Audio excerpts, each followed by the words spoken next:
আমাদের বাড়িতে যখন আমার হলুদ নিয়ে সবাই খুশিতে ব্যস্ত, আর এদিকে আমার হবু স্বামী আমার হলুদের দিনই অন্য একটা মেয়েকে বিয়ে করেছে। আর এই কথা বিয়ের পরের দিন আমার কানে আসার পরে আমার মনের অবস্থা ছিল ঠিক গলা কাটা মুরগির মতো। সদ্য বিয়ে করা নতুন বউ আমি, কিভাবে সবাইকে বলবো আমার স্বামী আমাকে বিয়ে করার আগের দিন অন্য একটা মেয়েকে বিয়ে করেছে। আর সেই কথা নির্লজ্জের মতো বাসর রাতে আমার স্বামী আমার কাছে অকপটে স্বীকার করলো সে নাকি আমাকে বিয়ে করেছে তার বাবা মার কথায় বাধ্য হয়ে। আমার প্রতি তার কোনো ফিলিংস নেই, তার ভালোবাসার মানুষই তার জীবনে সবকিছু। তাই তো সে আমাকে কবুল বলার আগে তার ভালোবাসার মানুষের সাথে কবুল বলে আসলো।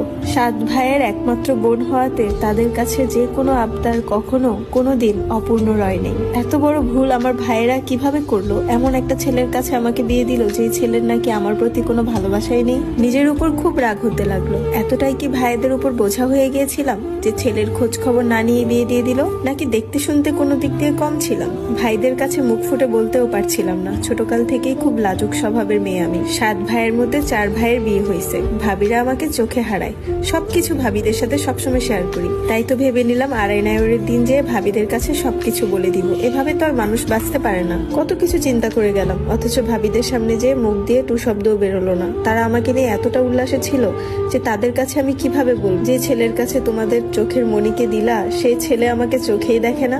আমার স্বামী আমাকে আমাদের বাড়িতে নামিয়ে দিয়েই চলে আসছে, আমাদের বাড়িতে পর্যন্ত সে ঢুকে নাই। নতুন বউ হওয়াতে বাড়ির সবাই জিজ্ঞাসা করছিল স্বামী কেমন, শ্বশুর কেমন, শাশুড়ি কেমন।